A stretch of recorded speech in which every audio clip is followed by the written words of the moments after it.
What's up, my juice lovers? Welcome to the Cold Press Truth. This is Charlie Wetlaufer. You're going to love this conversation with Olivia. It's one of the most educational hour and 40 minutes I've ever had. She's been through so much. She used to run a PR and marketing firm, and then she got into the juice bar industry. She also has her line of adaptogens called Wildcrafted. Just super educational.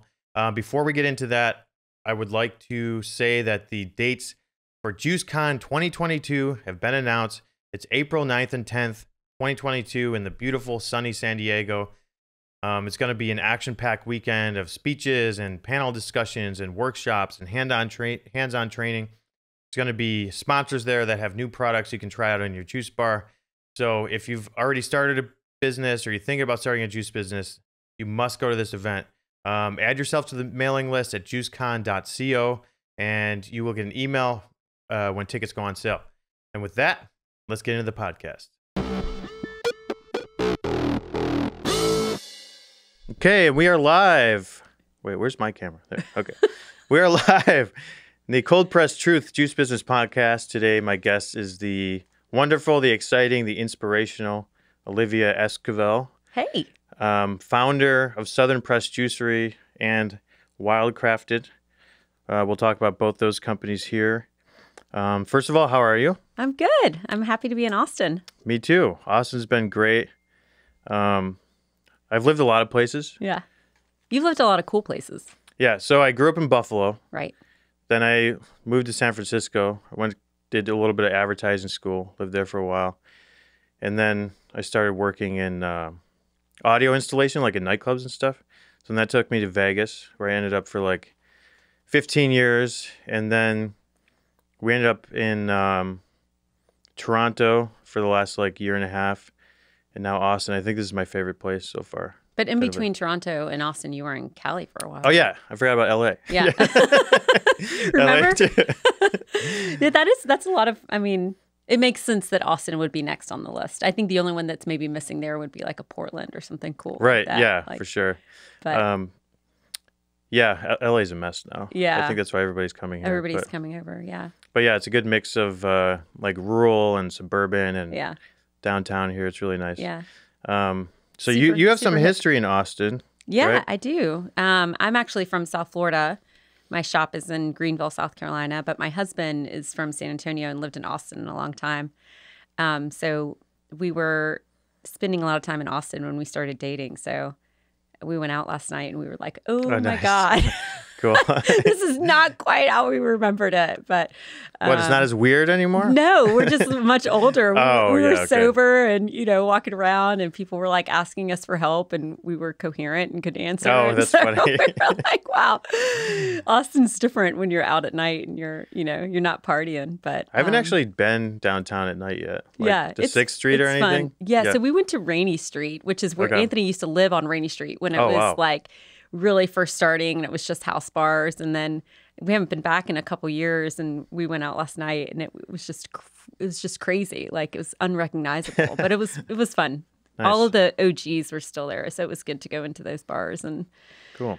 Yeah, look at all the young people. But yeah, and then we actually had a Southern Press Juicery here in Austin for a little while, a couple of years ago. So I don't know it as intimately as my husband does, but it's a really fun town for us and we like coming back. It's a great place to watch trends for sure. Cool. Let's come back to that Austin store in a bit. So last time we spoke, when was that IG Live we did? Was that in like I think that April was or something? Yeah. I think my kids were still in school. I think we were just starting to come out of the pandemic or something. Right. And you had said that I asked you how COVID affected your business. You said you kind of lost the sense of community because there weren't as many people coming in the store and stuff. Yeah, I mean, we were lucky because we were able to stay open the whole time.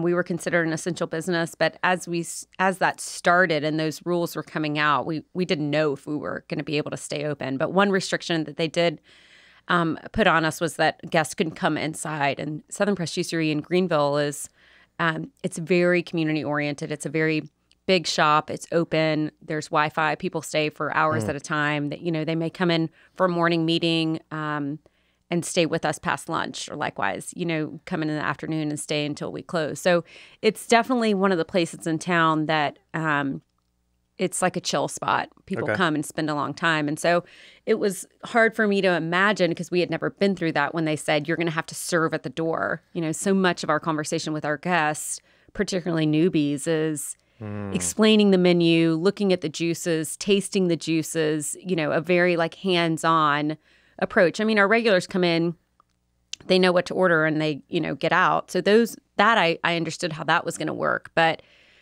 we were so busy with so many new guests that I really was worried about how we were going to find the time to find the right product for them, keep them coming back, have a conversation with them, and build that sense of community that is really what Southern Press Juicery is all about. So much of a juice bar is that first time someone comes in and they're a little nervous. They don't think they'll like the juice. They don't know what they should drink. And then so you get them something they'll like. Yeah. And then they're a lifelong customer.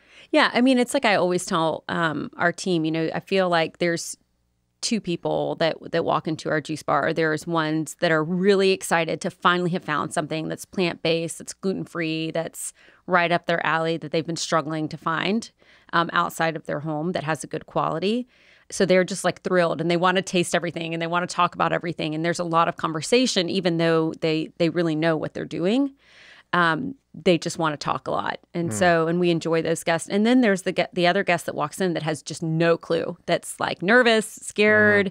They're just maybe starting a health journey, or they've been told that they need to start a health journey and they're kind of, this is the place to come, but it's just, it can be overwhelming. It's like walking into the gym for the first time. Totally. Totally. Like, what are all these machines? I always compare it to like coming into a bikini store. Like okay. Nobody's ever like, you know, funny. super comfortable. They're like, what's happening Almost here? a little bit of not wanting to be judged or something. Yeah. Right? I mean, it's just, I don't know. It just, I think it's so foreign to a lot of people that, you know, and then that comes with a price tag and it's an investment for a lot of people and they want to make sure they make the right choice. And we don't do made to order juice. All of our juice is cold pressed with Good Nature X1. And so it's bottled. So, you know, we have samples that we pour them, but anyhow, those are the two people that walk in. Those are the two types of guests. And just, they both require a lot of conversation, whether they're experts or whether it's their first time. And so that for me was a little bit nerve wracking, but people were just so glad that we were open. The city allowed us, we don't have parking. So the city allowed us to have kind of make a makeshift drive-through. So people were able to come up into the middle median.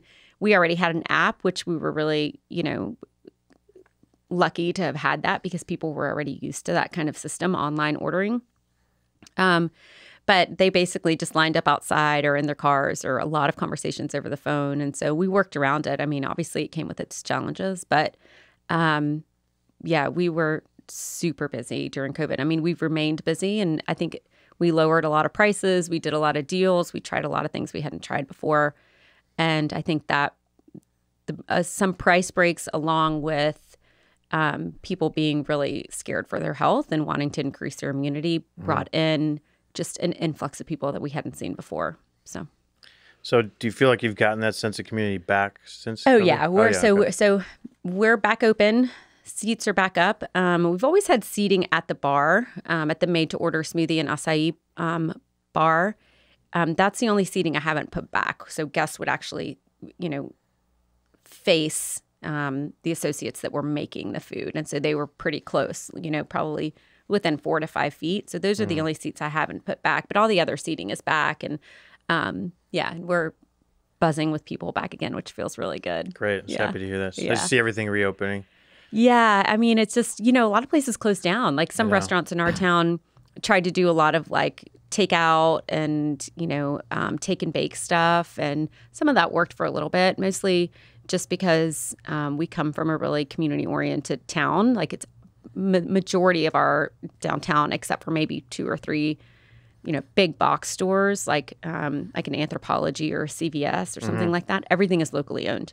So the community just came out in droves to try to support everybody. So luckily, you know, the majority of places were able to either, if they were closed, they were able to reopen, and obviously have been really grateful for the business. Nice. Now they're back open. Yeah. So we've got a bit of time here. So can we do go back to the very beginning? Yeah. What got you interested in juice?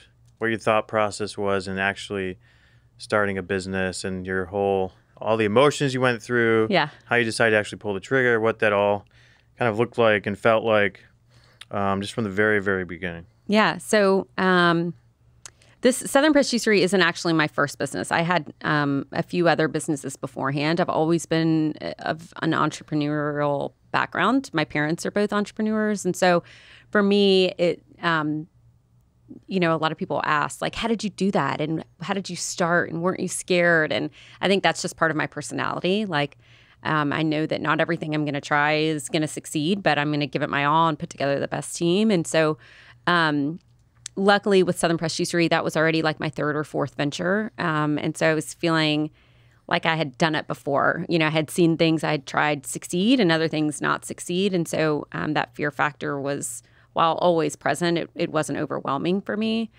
But I went to school in South Carolina at a place called Furman University. And then I graduated from there and had a retail shop and eventually opened up my own PR firm because I have a PR background.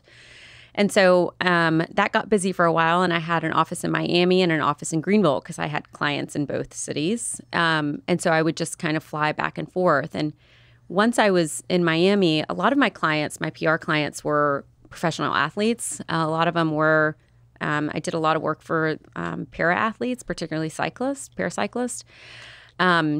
And traveled with that team, the U.S. national team, and just really kind of latched on to their, you know, their diet and the way that they ate. And a lot of them are like really focused on plant-based. And so that became something that was just in my face all the time. And so I started eating more plant-based and was, you know, kind of inching my way that way, was living a raw lifestyle for a little while. And that's easier to do in big cities like Miami, or when I was traveling to Denver, or when I was in Austin. You know, I mean, you can, in bigger cities, you can make it happen a lot easier and still live a normal social life and go out, you know.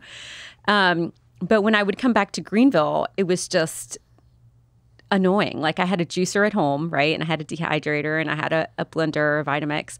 But who wants to do all that at home, like every single day, you know? So the juicing was the most annoying part. You know, I had like a little Breville, and that was like my first investment. But the Whole Foods from where I lived in Greenville was like 45 minutes away. And so for me, it became really annoying really fast that I would have to drive 45 minutes to go and get, you know, my organic produce and then come back, juice it, and then go back 2 days later. It just really became kind of a hassle. And I just thought to myself, gosh, I can't be the only one in this town, because Greenville's, you know, it's not an Austin, but it's kind of like a mini Austin. Like it's on a lot of lists of like hot places to live and up and coming places and young professionals. And so it's close to Asheville, North Carolina. So there's some hippy dippies in there, you know.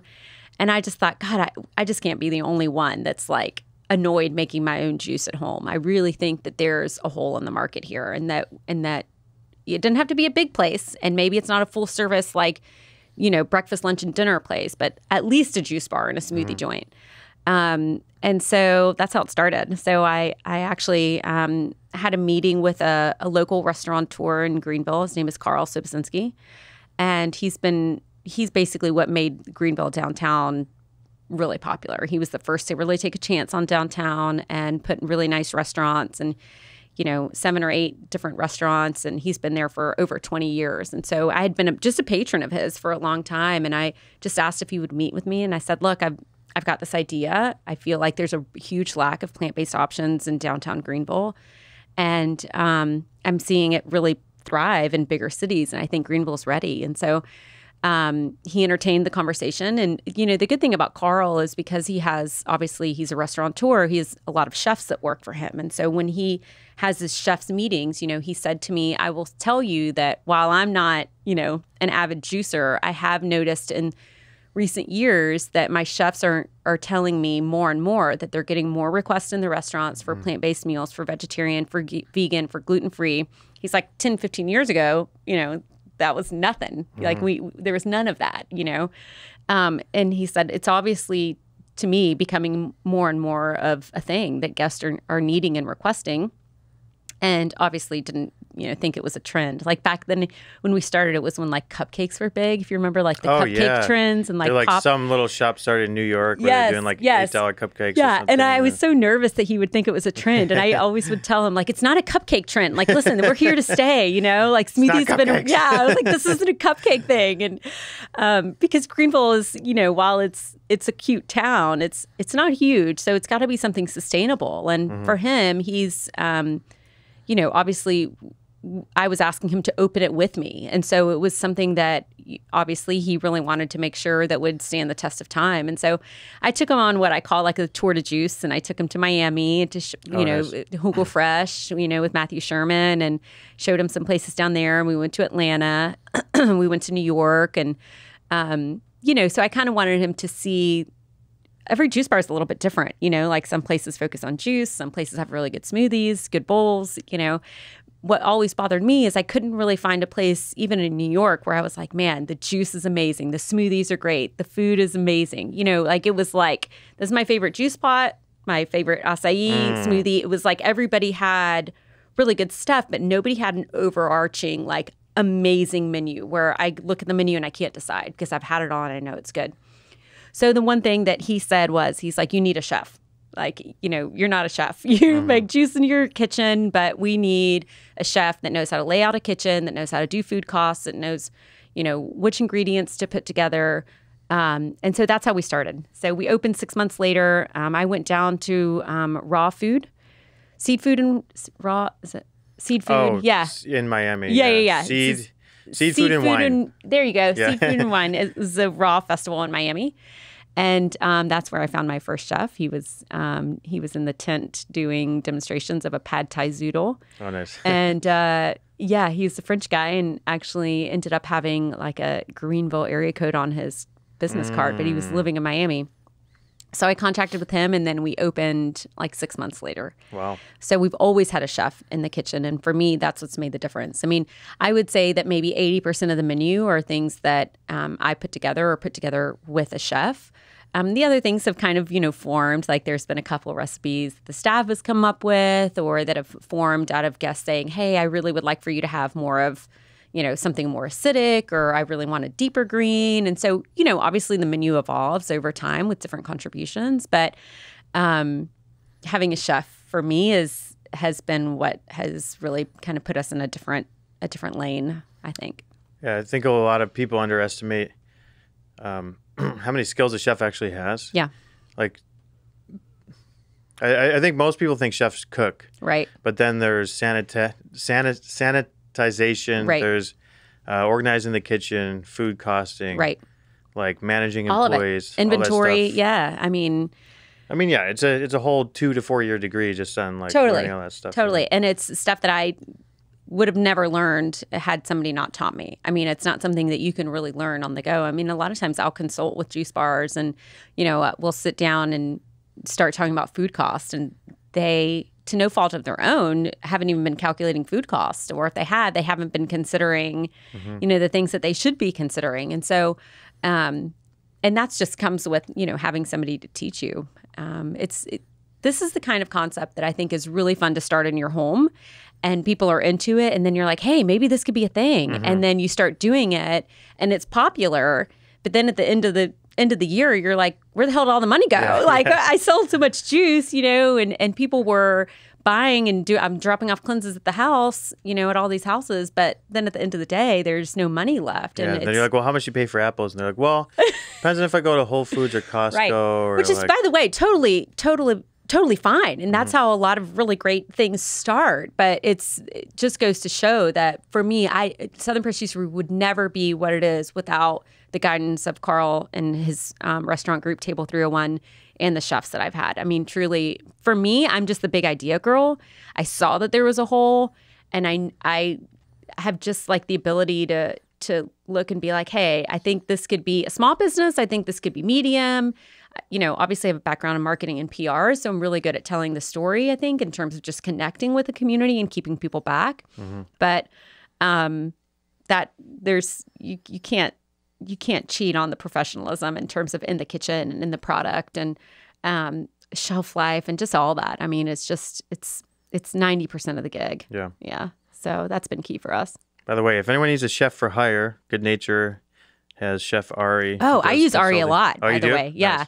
I use him a lot. He's awesome. I mean, we have a chef, that's an SPJ chef, but we use Ari a lot, particularly for like helping with nutrition facts and, just weird ingredients that we haven't used before, or, hey, we haven't juiced this on the juicer. How would you do it? Or have you done that before? He's awesome and super like quick to get back to you and all that. He's great. Yeah, he was a pretty successful chef in Vegas for a long time before we hired him. He had when he gave me a tour of the Bellagio kitchen. So he was in charge of all the cold foods at Bellagio. So he'd do all the salad dressings and all the salads and all the juices. And so that's how we met, because they bought an X1. And first of all, taking a tour of back of house of one of those casinos is unbelievable. I mean, the Bellagio has I think 3,000 rooms, and they do weddings, they have catering, they have the buffets. All the restaurants order stuff from the back of house kitchen downstairs too. All the stuff they don't want to make in their own kitchens. Right. So I mean, just crazy volume. And he had forget how many chefs he had working under him, 40 chefs or something. Jeez. It was crazy. It's a machine right there. Yeah. So that's like Disney he knows style, his stuff. It's like its own campus and its own. God, that's crazy. Yeah, that's super cool. He really knows his stuff. Yeah, he does. And he took Bellagio through the whole organic certification and everything. So he dealt with the USDA. Yeah. He said it was funny. They always requested, or they always said, we need to come back. We need to inspect something. They put them up in the Bellagio. Yeah. So many visits. Yeah. That's not a bad gig. So, by the way, so I ran the numbers recently. He's consulted for over 200 juice businesses. Whoa. Now. I was like, wow, that's awesome. Well, I'm on that list for sure. Yeah, nice. So you reached out to this restaurateur. Yeah. I think a lot of new entrepreneurs feel like, oh, why would this person want to talk to me? Right. So, but when you do reach out to successful people, I think it's surprising how often they'll be happy to meet with you. Sure. Because they remember being in that position. They did the same thing. Yeah. Yeah. No, they totally did the same thing. And, I think part of what I've learned about Carl and how he's become so successful is he's a big believer in hospitality. The food is obviously has to be amazing, but the hospitality is really like the golden rule within Table 301. And so that's what we've adopted in Southern Pressed Juicery. I'm hit or miss, in terms of my personality. I'm just pretty blunt. And so it's taught me really to just chill out. If there's a complaint, it is probably your own fault. It may be not, but at the end of the day, who cares? Just make the customer feel better. Give the product away, do a refund, do whatever you need to do and make it right. And that's part of the business that really I've had to learn, just because I'm, South Florida Latin girl. I'm just so quick to be like, hey, what's the problem? That's the flavor you said you wanted. That's what I gave you, But so I've learned and grown up a lot through Southern Pressed Juicery, just in terms of the hospitality and, just making things right for the guest. And I think that's another thing that really is at the core of Southern Pressed Juicery. But yeah, and he's just so good at hiring out what he doesn't know, but at the same time, he'll walk in just like I will and find a little piece of straw paper on the floor and pick it up and, take out the trash if it's full. And there's no job that's beneath you. At the end of the day, you teach your staff to look at the shop like it's your own, but nobody's ever really going to look at it with the same eyes that you have. Right. And so, no, I mean, I think they totally appreciate that for sure. Yeah. In terms of just hey, I'm not an entrepreneur, but I want to be an entrepreneur. How did you get started? What is your idea about this? Where do I start? I've always had, all of my businesses have always been started with another successful person sitting down with me and me saying, hey, this is my idea. Am I crazy or is this worth a shot? I think there's also some fear that someone's going to tell you that's not a good idea. Right. So you don't really want to hear that, but you probably should. Yeah. It will at least make you take a harder look at it. And yeah. But But lots of people would tell you it's not a good idea, right? When you go to start a business. Yeah, I mean, and even Carl, when we were doing when we were doing Southern Press Juicery, he's like, man, this place is going to be loaded with yoga moms and Lululemon pants. And I'm like, dude, I'm telling you, it's going to be more than like the yoga moms. Just believe me. And now he cracks up when he comes in because, probably 65% of our business is men. And so where they used to, he would walk into his own restaurants and see his friends at the bar for happy hour. Now he walks in and he finds them at the SVJ bar and he's like, what the hell, man? Are they wearing yoga pants though? No. Only sometimes. But, it's, I think people underestimate how many men really like the juice bar world because for them, they like at least my regulars that come in that are men, they come in, they order the same thing every single day. They just check it off their list. They're like, hey, I got a butter me up for lunch and a big green juice, like done. Now I can go and have, my beer after work or whatever. So, I also think juicing in general, it used to be kind of, it's the yogis and the hippies or whatever, but now it's a lot more mainstream. Yeah. Oh, for sure. Yeah. I mean, you can go to any state in the U.S. now and there's juice bars. It used to be like coastal. Yeah. New York, Miami, L.A. Yeah, and if you've got a good product and you know how to explain it, like I saw some of the questions you'd put out about, any questions for Olivia for this podcast, and I would always, I just saw the question about like, how do you convince people that the price is worth it and that kind of thing. That's always something that comes up, but for me, I think the most important job is whoever is at the register and really communicating and educating the guest. I try to be there, 3 to 4 times a week if I can, even if it's just for a couple hours at the register taking guests, just because that's where I really learn like what people are looking for, what their questions are. I find like that's where I find the loopholes in the marketing or the communications where they're not understanding what my sign is saying. And to me, it made perfect sense, but to them, somewhere I missed a step or I made an assumption. But I think the best way to really get guests coming back is to spend time with them, to sample, to talk about it, to explain why the price is what it is. I just almost more of like a coaching atmosphere. It's a total conversation. Like you can't expect somebody to walk in, pick up an $11 bottle of juice that they can't taste, right? And unless you have sampling, read the ingredients and then walk out and be like, Right. So few times where people pick up a bottle that I'm like, that's probably not the one they're going to like, And so if they spent 10 or $11 and then it's not what they like, they're not going to come back, right? So I'd rather spend the time, sample things out, and make sure they find the juice that they're like, oh man, this is amazing, and they'll pick up a 6-pack of it, So right. I think that's the best way to build community, and that was a big part of the Southern Press Juicery story for the first couple of years, was just like convincing people, helping them understand the method, how Good Nature, equipment works, how that's different than juicing at home, the benefits of cold press. Less about convincing, more about letting them see the light, right? Like totally guiding them towards bringing them truth. to the right side. Yeah. But it's a process that a lot of people don't understand, and so and they don't really fully understand the benefits of juicing, and so really taking the time to explain that, I think, is half the battle. Seems to be very common with the most successful juice bars, is the owner's very passionate, spends time with the guests, or if they're not there, their staff is very educated. I know Annie Parks in where's Annie? I don't remember, but she owns a great juice bar, and if people come in while she's not there and ask basic questions, her staff will do it. But if they start talking about their health ailments and stuff, then she'll have the staff refer them to her directly, so she can have that conversation. Right.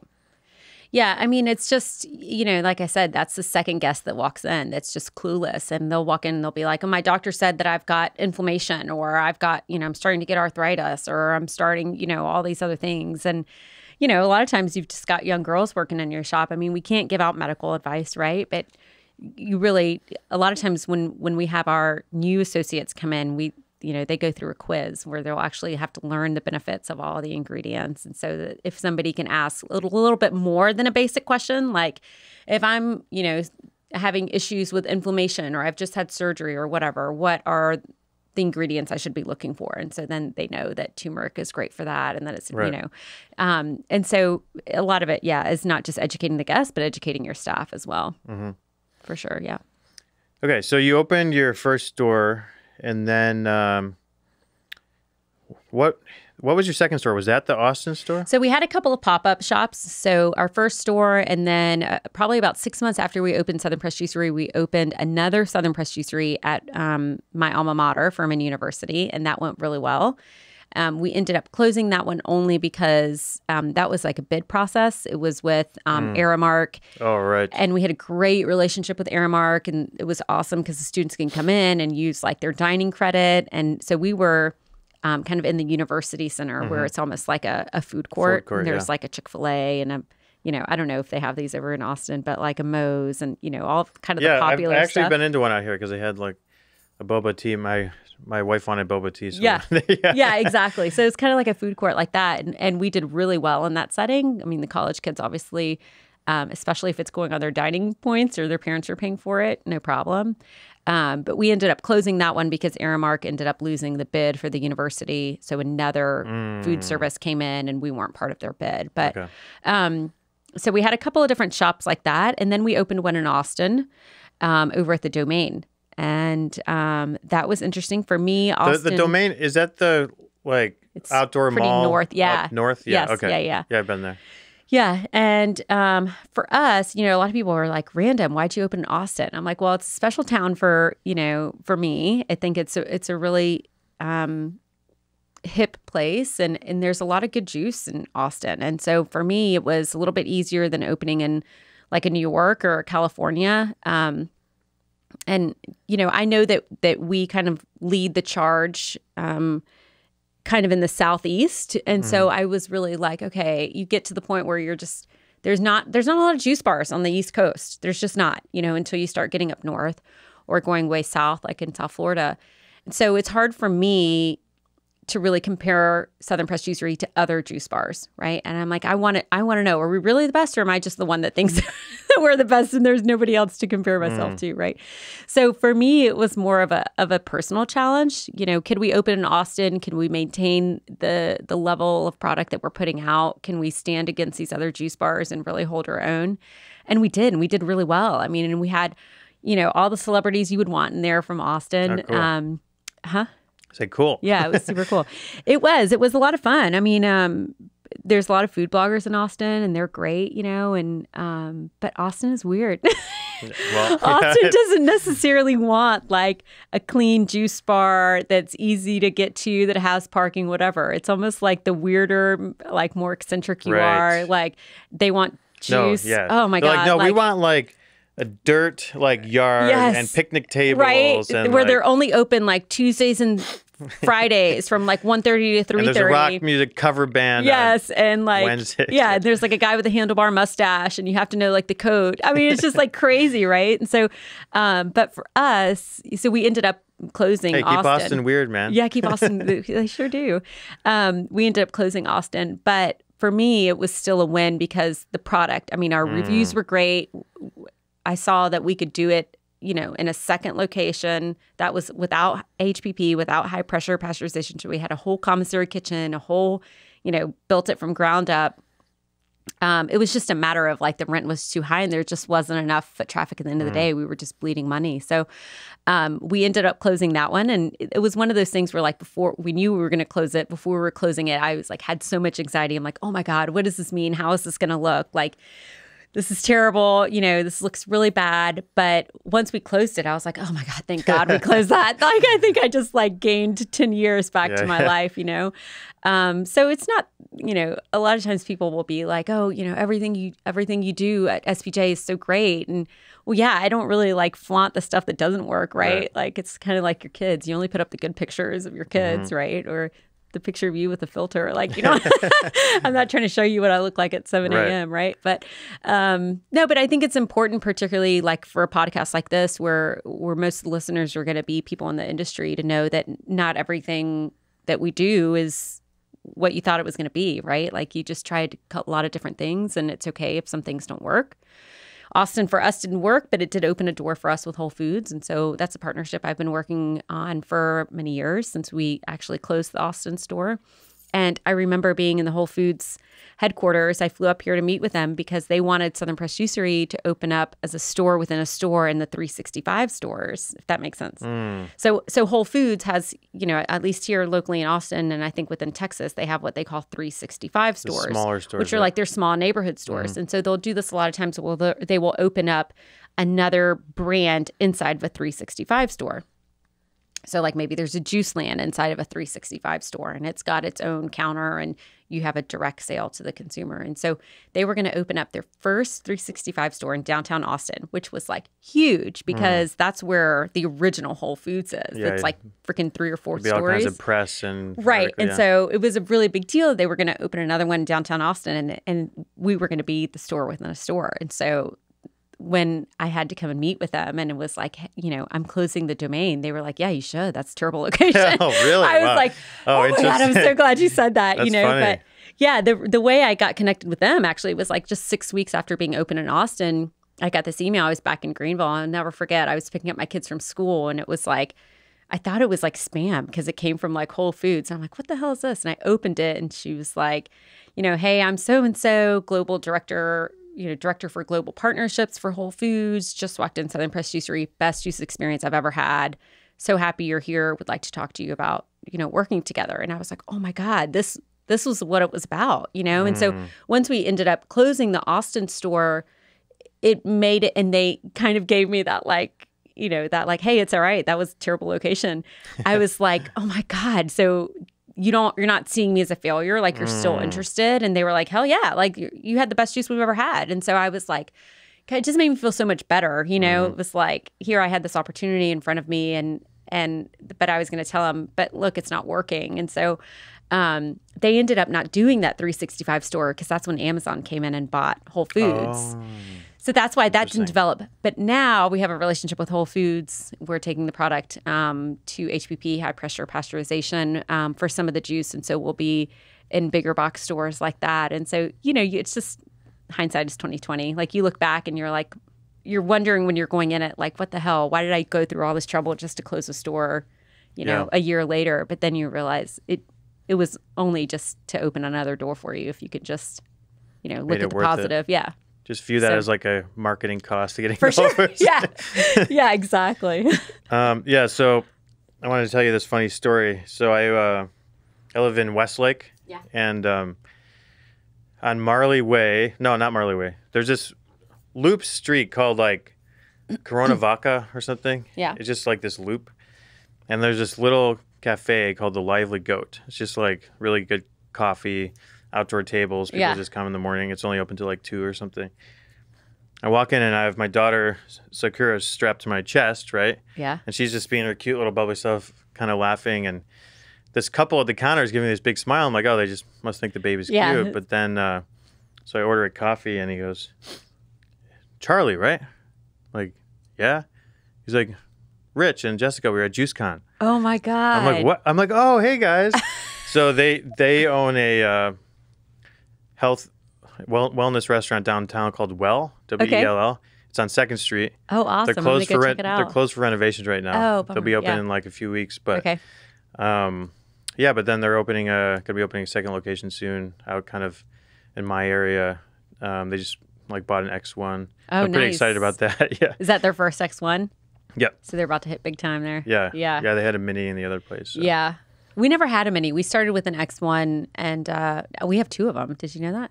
No, I didn't. Yeah, because I have the one from Austin. Oh. Yeah, okay. so we drove it back over there and I'm the proud owner of 2 X1s. Nice. But I would imagine going from a Mini to an X1 is like freaking mind blowing. Oh yeah, I always tell people, yeah, like, look, just this go thing for is the big, X1. It's loud, it's messy, but it makes a ton of juice. Yeah, exactly. Cut your labor costs in half, if not more. Yeah, that's awesome. I'll have to check them out when they open back up. All right, so let's chat about HPP a bit.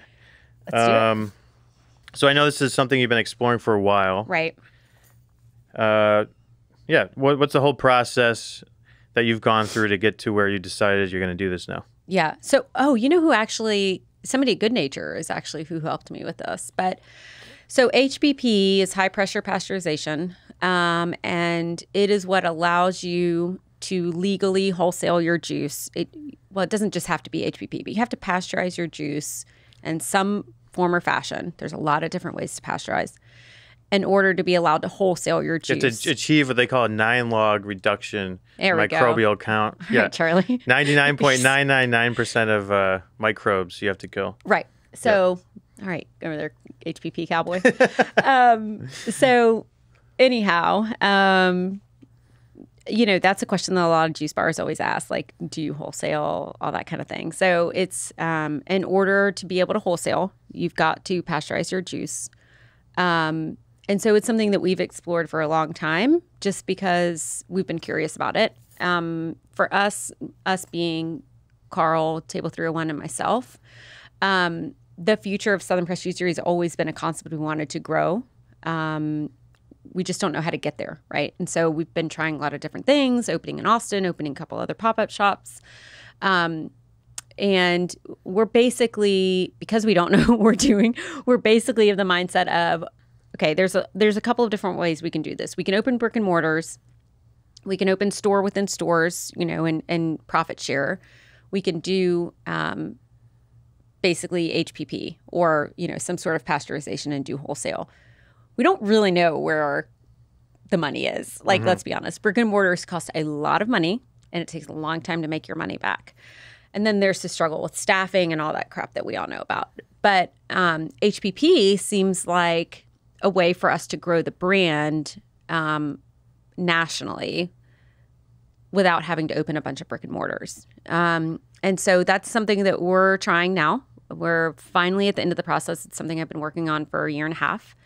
And we're excited to try it. I don't know where it will go in terms of like, is this going to be the next big step for Southern Pressed Juicery? I'm certainly putting a lot of eggs in that basket, but I'm also continuing to put efforts and eggs in the basket of brick and mortar. So we have one right now in downtown Greenville, and we haven't made the official announcement, but I guess I can make it here. Announcement. You heard it here first on the Good Nature podcast. But we're going to open 2 more locations this year. This coming, I guess, 2022 awesome. In our area. And so we're going to continue to put efforts into brick and mortars as well. And we'll see. And maybe some of those brick and mortars I don't want to manifest anything bad, but we don't really know what's going to happen, right? But we're going to go kind of full force in both directions. And then if it's something that launches Southern Pressed Juicery into the next realm, that's certainly what we're looking for. And maybe we hit, we look at one and we say, that's totally worth it. This one isn't. So maybe we go harder on HPP and slow down on brick and mortars, or we do the opposite. So we're going down both tracks. We feel much more prepared to do more brick and mortars now than we did when we opened the Austin store. I know that's a question that comes up a lot with other juice bar owners. Like, hey, how do you know when you're ready to expand? Southern Pressed Juicery has been open now for 6 years. So we've kind of hit over that 5-year hump, which I think is crucial. It can be really hard when you have really high sales to not want to open up a second location.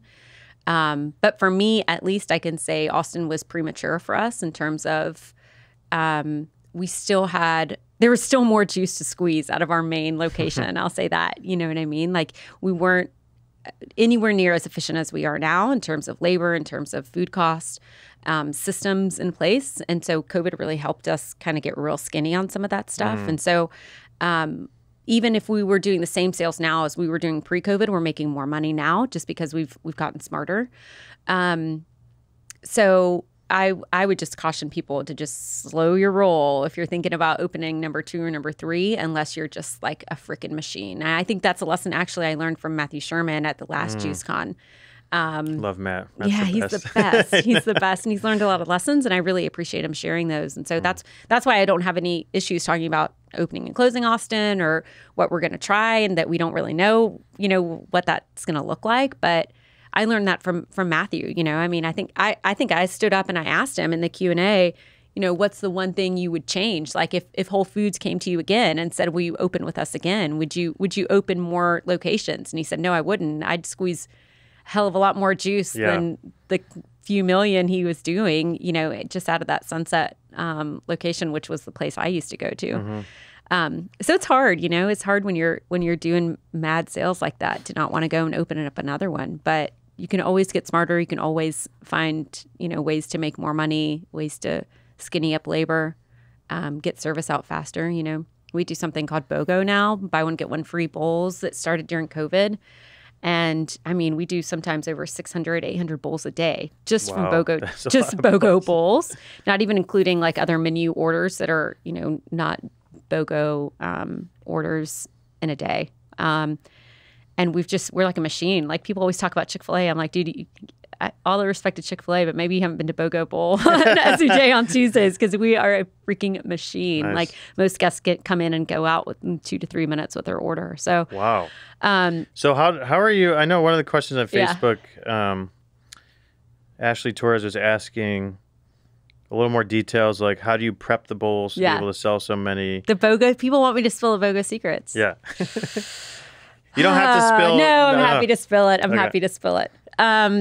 Okay, so BOGO really started out of a pure accident. So BOGO started during COVID, and it was when we were waiting for the governor of South Carolina to really define what an essential business was going to be. And we had no idea if we were going to be considered an essential business. And so all the other restaurants didn't know either, but at least, I don't want to speak for other restaurants, but at least they had shelf-stable products for the most part, right? That they would say, okay, well, if they shut us down for 6 weeks or a month or two, we may lose our meat and our seafood and our, perishables, but they've got cans, they've got dry goods that they could come back to, right? For us, there's nothing shelf stable in Southern Pressed Juicery. I mean, it's either, so except for maybe our frozens. So I was like panicking because, we do a lot of juice at SPJ. And so we get deliveries in every day. And so we were like still getting deliveries, but there was like nobody coming through the door. And I was like, oh my God, I think, because this is like when people were hoarding toilet paper, like not knowing, and so one day it was like 2:00 and it had been like an hour since I'd seen anybody. And I was like, oh no, I ain't going out like this, And so I started like looking at the juices, the cooler's full of juice. Our frozens are stacked, we peel our bananas and freeze them. And I'm just like, shit, like this is not going to be good. Like we have got to get these perishables, not to mention everything that was in our walk-in ready to be juiced. And so I was like, I think this is the end. I think like nobody's going to come today. Nobody's going to come tomorrow. We've got to get these perishables out or we're going to have major food loss and it's going to hurt. And so I got on Instagram without telling anybody. And I was like, that's it. Buy one, get one free.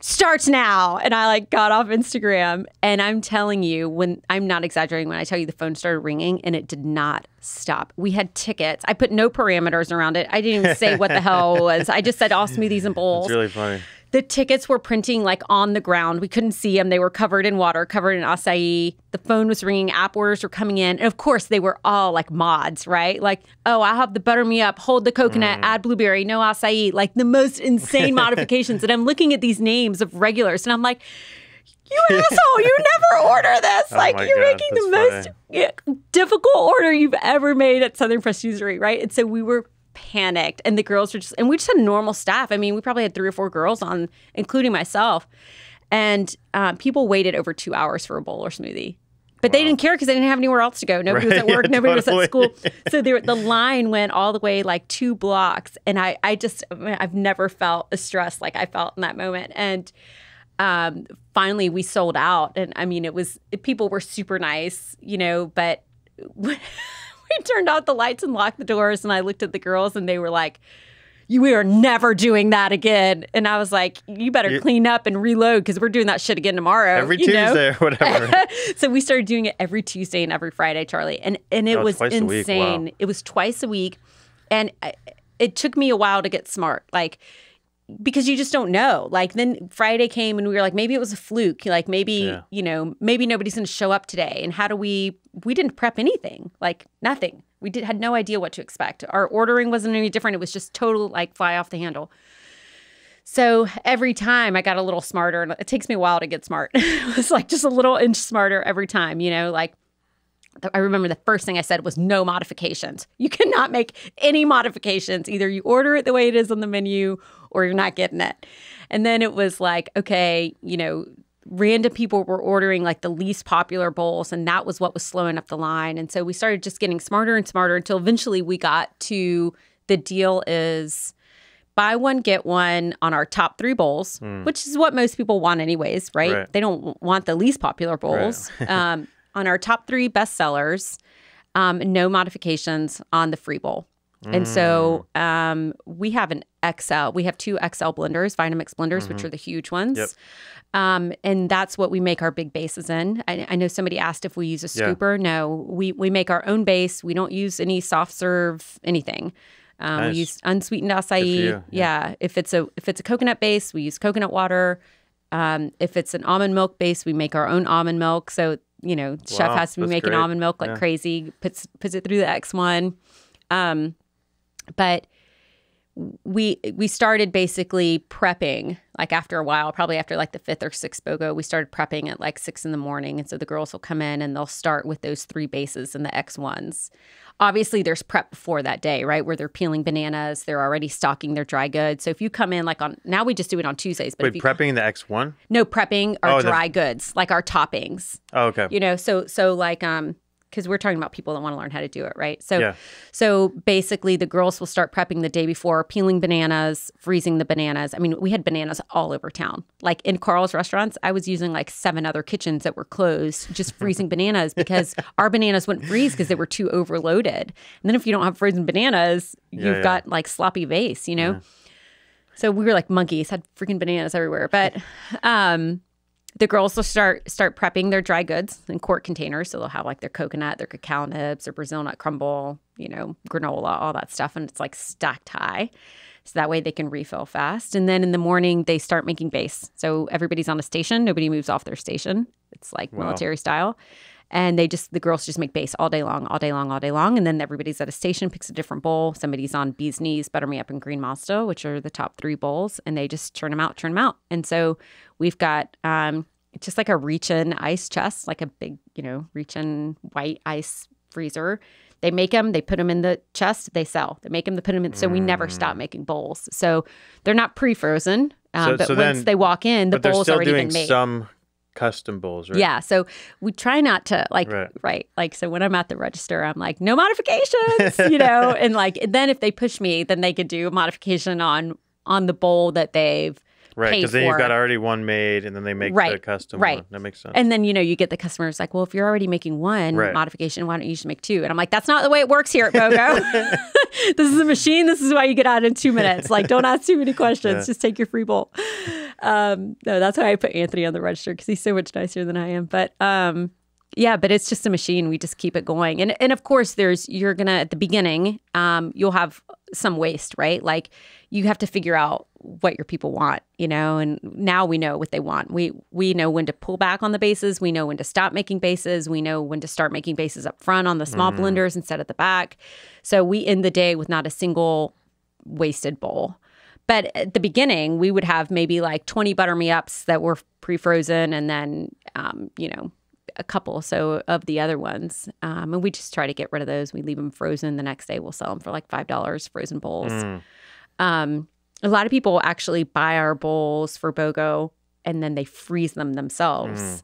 And then they come back again on Tuesday. But it's a freaking machine in there. I'm going to have to do like a live from there and share it with you guys so you can see it. Yeah, that'd be fun actually. Yeah, it's really. Yeah, why don't we plan on doing that soon? We've become very efficient, and so now, whereas before, like when it first started, I was like calling all the restaurants. I'm like, all hands on deck, and like somebody was in charge of spoons and somebody. So now we run BOGO with. I like to run it with 7 people in the front of the house, but we can 7. Wow, that's 7. A lot. Yeah. That's a lot. Well, I mean, I know it sounds like a lot. Yeah. But we can run it. We can run it with 6. I'm not saying it's too many because you guys are busy. Not. I'm just saying most of the time. It sounds like a lot. Juice bars have like 3 people max. So we've got one person on. If you really want to get down and dirty with it, we've got one person on register, one person who's a runner. Like imagine like a Chick-fil-A runner or whatever who's like taking orders or running the food back and forth. One register, one runner, one person on smoothies and mods. One person, one Butter Me Up person, Bee's Knees person, and a Green Mazda person. That's wow. And then one of those 3 that's on bowls is also on bases. So that's 7 people. Wow. So I can do it with 6, but I don't like to do it with 6 because then inevitably, then you've got people coming into the juice cooler that have questions about juice. And if you're just focused on BOGO, you can miss out on a, $55 sale or more or $200 sale on a juice cleanse because you're just short staffed for BOGO. So, wow. So have you found? It's crazy. So obviously you did it the first time just kind of on a whim because you wanted to bring people in the store. Right. Then afterwards, when you crunched the numbers, like, were you making money? It's crazy. So when we first started, I mean, I'm talking like $10,000 days. Like, that's how crazy it was on BOGO. It's like, I don't know what everybody else does, you know, like, so it's all relative, right, to what you do, but that's not a normal day for us. So like that big of a day is like twice a week is like insanity. Wow. It's tapered off a little bit from that. Now we do one day, but that was also, we had like cleanses at $35 instead of $55. So it was a mix of things. That was at the beginning of COVID. We've tapered down now, but it's still rocking like insane. I will say that we had to do a lot of tweaking between when we started and where we are now in terms of adjusting food cost, which is something we've had to do all along because food cost has just been so unstable in regards to what's coming to us. You know, like it's just been all over the map. So supply chain has just been insane. It's something that you have to be checking. Like Chef checks it every single day. And we don't make an adjustment every single day. Obviously, we can't make a price adjustment every day. We've only made maybe 2 during COVID. And some of that was lowering prices and some of that was raising prices. But it's just constantly sourcing for best prices, and it's just hard. And then, you know, like this is one thing that I think a lot of people don't know about food industry, but like it just drives me. I don't know. I could never be chef, but like he places an order, and let's say he places an order for, you know, 20 cases of acai, unsweetened acai, and bananas and whatever. And you submit the order, right? And then the truck comes and half your order isn't on the truck. And like nobody says to you, hey, we're out of bananas, right? Or I only have half of your order of unsweetened acai. And then you get there and, interesting, you know, and you're like, what the hell? Where am I supposed to go in Greenville to get unsweetened acai? Or like, you know, 20 frozen boxes of bananas. Like it's just, so it's been a lot of adjustments in terms of like making sure we have enough before, making sure we have a surplus, making sure we don't have too much of a surplus. I mean, it's definitely, it's a monster. It's a monster, but we get it done. So were we making money? Yes, we're making more money now than we were in the beginning, just because we were just trying to churn it out. And for us, like we closed the books, you know, I don't like right now, what month are we in? July? I'm still looking at like May books, analyzing May books. So it takes a long time to really understand how much money you're making, even if you see your sales. To wait for all the invoices to come in. You have to wait for everything to close. And so it's hard because you think you're doing the right thing and you're looking at these huge sale numbers. And then at the end of the day, you weren't, or vice versa. Now I'm like, oh my God, you know, now we're doing like $6,000 BOGO days. But then you look at the numbers and you're actually making more money now than you were making with a $10,000 day, right? So it just takes a lot of tweaking and a lot of like really studying the numbers. But yeah, we're up 30% from where we were pre-COVID when it comes to profitability. Wow. Yeah. First of all, that was a long answer. Thank you. No, first of all, thank you for sharing all of that. That's going to be very yeah. useful for much of our audience, I think. Yeah, and there, you know, you're welcome to message me if you have more specific questions. Like sometimes people will have questions like about our almond butter drizzle, or just kind of like the down and dirty of like the daily stuff. But that's a long answer to BOGO. So we got into BOGO. We were talking about HPP. I want to ask you a couple more questions about that. So do you know like your plan now? And I don't know if you can't talk about any of these details, but you're going to launch APP in Whole Foods. Is that the plan? Yeah. So Whole Foods has asked us to come on, and they've been super patient with us. So we're really excited about that. We don't have a launch date yet. We were basically getting all of our ducks in a row. And so we know that we'll be in the Southeast region, which I think covers like 5 or 6 states. So we're really excited about that. By the way, they've purchased a lot of X1s in that region once upon a time, like many years ago. Yeah. I don't know if they're still using them or what, but like, I want to say 2015, that whole region bought a bunch of X1s. Oh, yeah, I know who that was. Oh, you do? Yeah. At Whole Foods? Well, yeah, probably. Okay. I mean, I'm not going to say. But it's all good because they were buying Good Nature's. So, I mean, I'm sure you could look at your books and see who it is. I mean, it was Whole Foods. Whole Foods was purchasing it. Oh, you're saying it was like a store within a store kind of deal? No, I think it was Whole Foods. Yeah. Okay. Yeah. That's what, I mean, Whole Foods uses X1s. Are they still using them there? Do you know?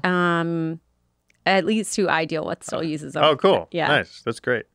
Everybody good uses X1s, Charlie. I know, but we had 1 year, so we sold a bunch to another region of Whole Foods. Yeah. And then like we got a call and so like, hey, we want to sell 20 X1s back to you guys. Really? We're like,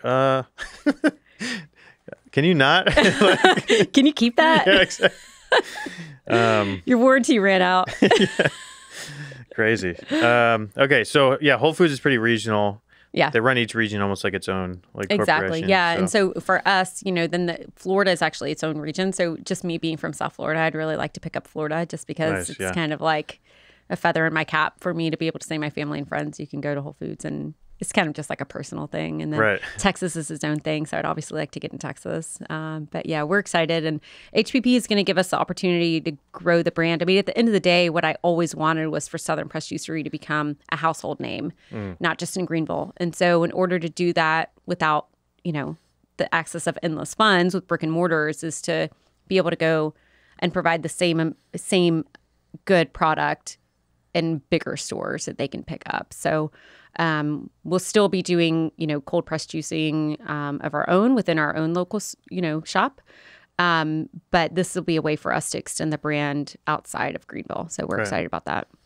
Cool. Yeah. So there was news recently. I know you said you hadn't heard this, but Suja was just acquired by a private equity firm. They purchased it from, at least half the company was owned by Goldman Sachs and Coca-Cola. Right.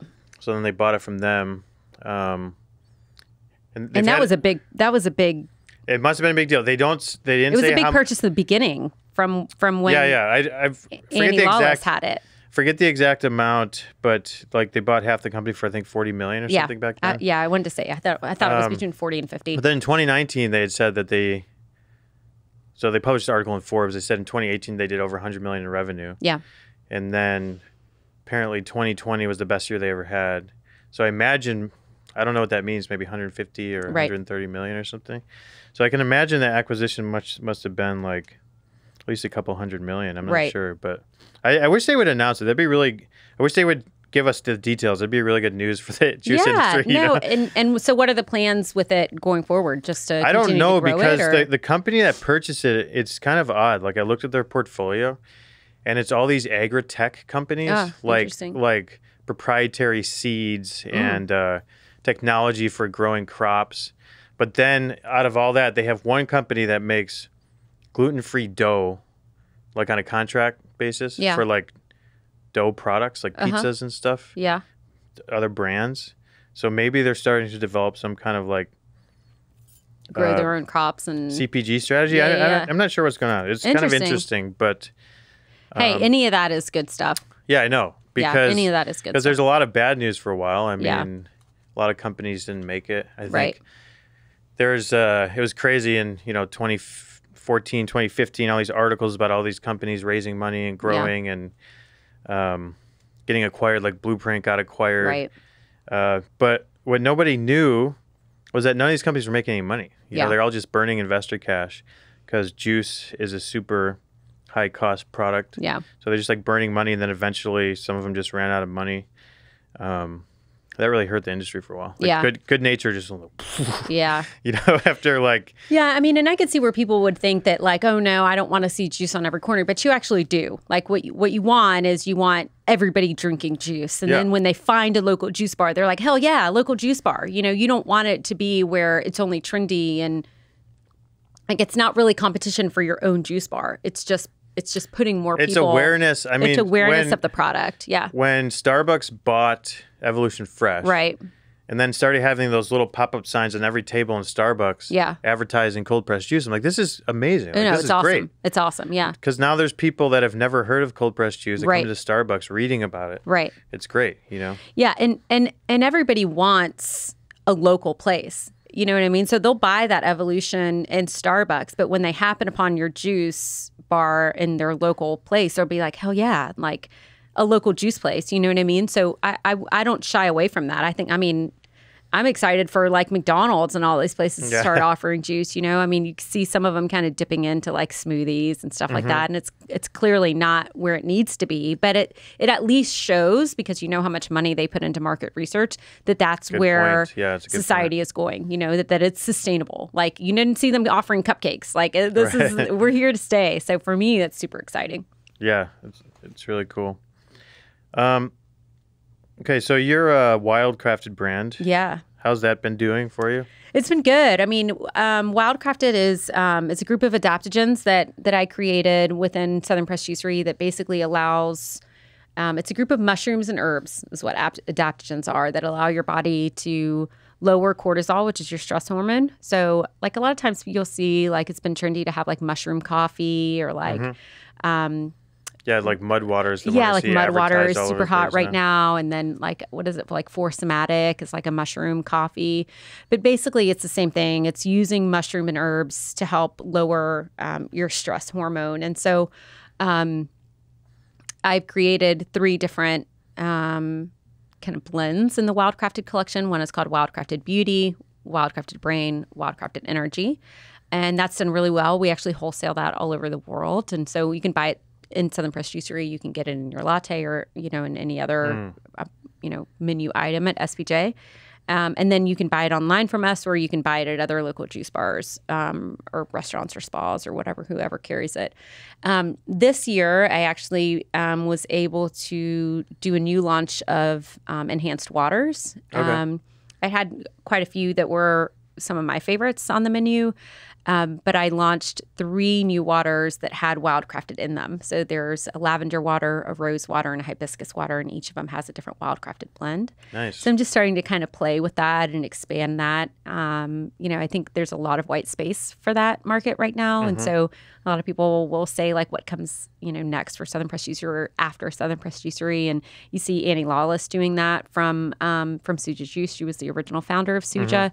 She didn't necessarily go into mushrooms, but she went into clean makeup, and she's now at Sephora, and she's really huge with that.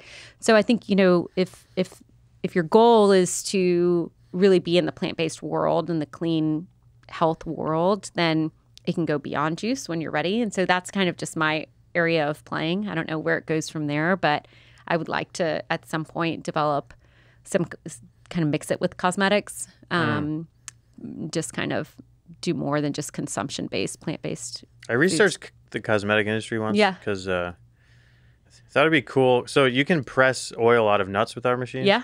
That'd be cool to do like a line of kind of nut oil cosmetics. Yeah, that'd be awesome. Out of like organic almonds or something. Yeah.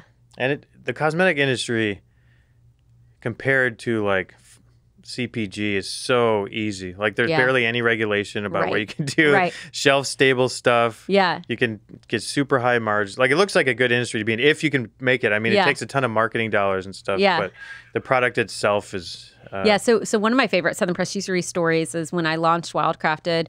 I see the orders come through my email of like people that are ordering online, and I got this one email that it was going out to LA, and there's a lot of competition in LA, and I'm like, hey, who is this? And I look up the name, and it was a Korean name, Tony Ko, and I'm like, who the hell is this? Like, why is there a Tony Ko in California? Like most of the stuff was kind of like local orders just starting or whatever. And I looked her up. She was actually the founder of NYX Cosmetics, NYX Cosmetics, that you find like Walgreens, CVS, everywhere, right? And she actually sold to L'Oreal for like $500 million, like insane. And I like found her on Instagram, and I remember the marketing team was like, don't you do it. Don't you do it. And I'm like, the hell I'm not. I must found her on, Instagram on my personal page. And I was like, hi, Tony. My name's Olivia. I just saw you ordered Wildcrafted Brain. I just, wanted to see how you found us. She had heard about Wildcrafted through a Fast Company website. So we have a PR company that does an amazing job, and we've been in some really huge publications, Vogue and Fast Company and Southern Living. And so we get a lot of national traffic. And I was like, oh my God, like this is unbelievable. She's like, early 40-year-old, self-made, freaking multimillionaire. And I'm like, what are you doing with this? And she's like, I use it every day, and sent me like an approved, endorsement, basically like checked by her lawyers. And I was like, I know this is random, but can I come to Beverly Hills to meet you? And just like, I mean, exactly to what we were talking about in the beginning. Like, so here's this one, basically a billionaire. Yes, basically a billionaire, right? And I was like, if I fly myself to Beverly Hills, can I have 15 minutes of your time? I just want to meet you and say thank you for supporting me and see, tell you what my plans are and see what you think. And sure as hell, she said, come on. And I flew to Beverly Hills for 2 nights and met with her, and it was unbelievable. Super kind, super considerate. And, I'm sure she had a non-compete with L'Oreal for like 5 years. And so she's now just coming off of that, and she's doing some other cosmetic things. But she takes Wildcrafted Brain every single day, and she was super kind. So don't be shy to reach out to people and ask them. Cool. She had a lot of great advice too. I know Shizu's killing it with Apothecary right now. Yeah. Super well. It seems like it's a good time to...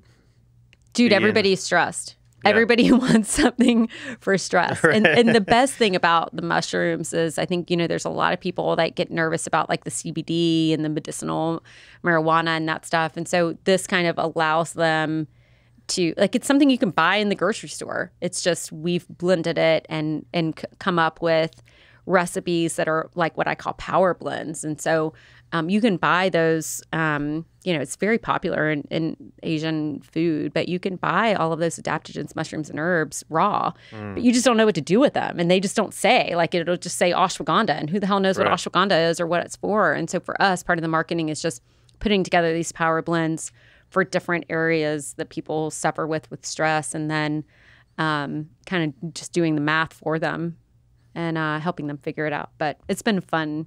It's been a fun little test for me, for sure.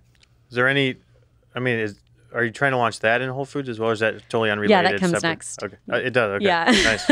Good for you. That's one thing at a time, Charlie. You sound like Anthony. Do it all, do it all. I'm like, oh my God, one thing at a time. Well, okay, so you've been doing, well, we haven't even talked about PR yet. Yeah.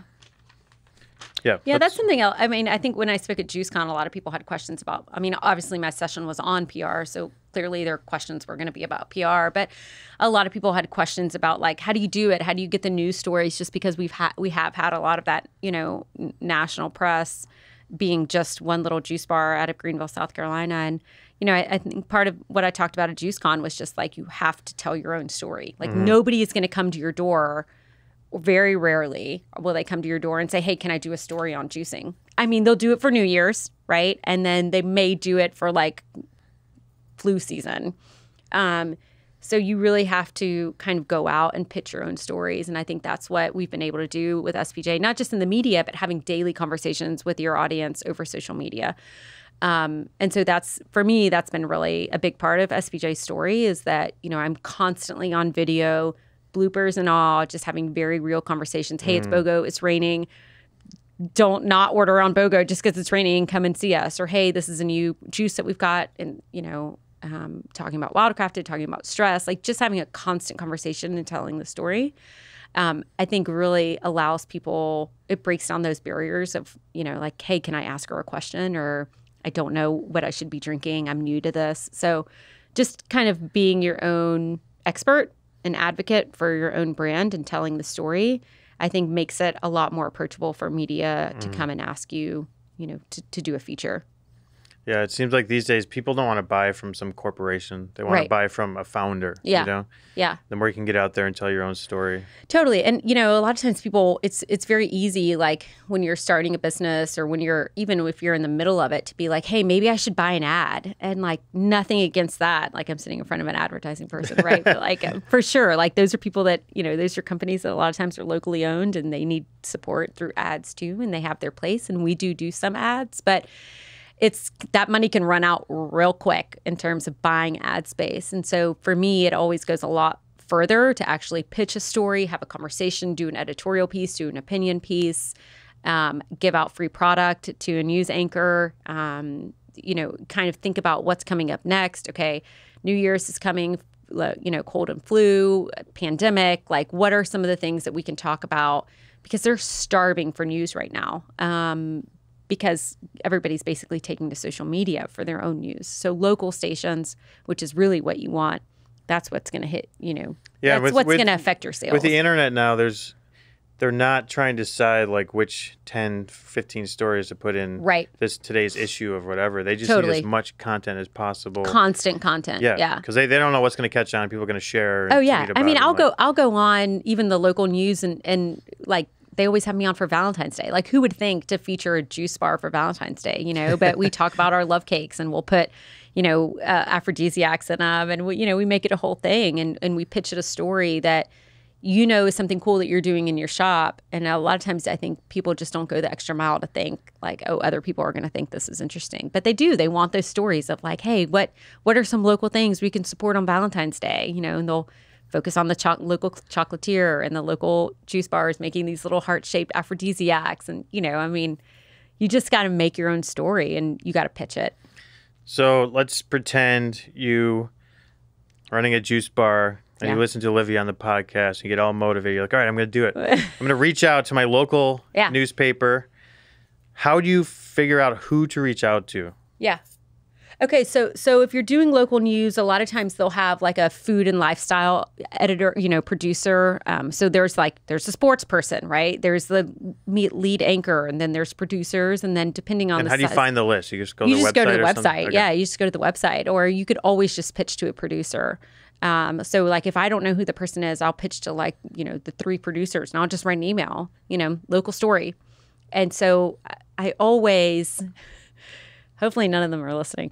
I always make a bigger deal about what's happening than what's really happening, right? So like I make my own story. I'm like, hey, thought you guys should know we've got a line out the door. Doctors are lined up in scrubs. They're buying our typing flu this shot. Because the store's slow. Yeah, the store's slow. I haven't seen you, But I did a lot of that during COVID, and it worked. And it was true during COVID because, we were going bananas. But it's always good if you can find an expert. So like for Wildcrafted, I had a local doctor who was like so anti like homeopathic. He was just like straight MD, right?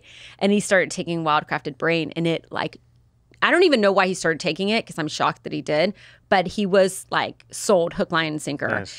And I was like, dude, you're going to have to do a testimony for me. Like as an MD, I'm not asking you to medically like endorse it. I just want a picture of you. Yeah. I'm not asking you to endorse it. I just want a picture of you, scrubs, and surgeon cap, holding and smiling and looking at the camera.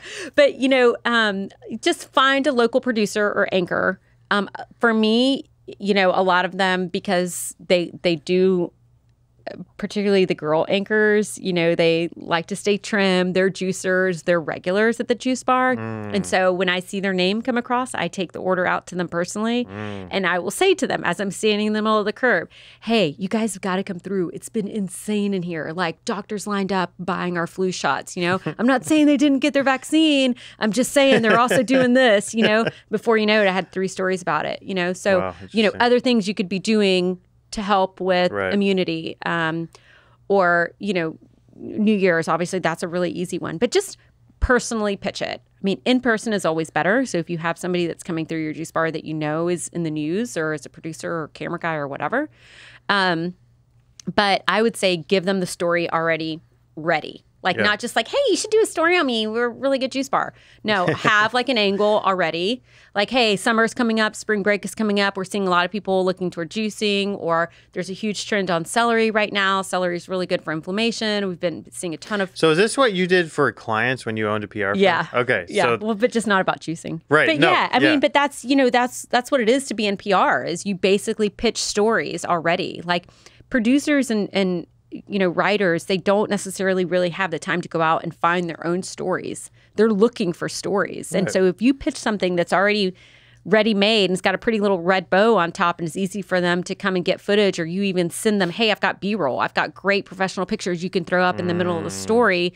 Dude, they'll feature it that night. They'll be like, thank you. Yeah, thank God. That's like one less thing I have to go to the gym instead of Exactly. Exactly. So, and I think one thing that a lot of people took away, or at least said that they took away from my talk at JuiceCon about PR, was like positioning yourself as the expert.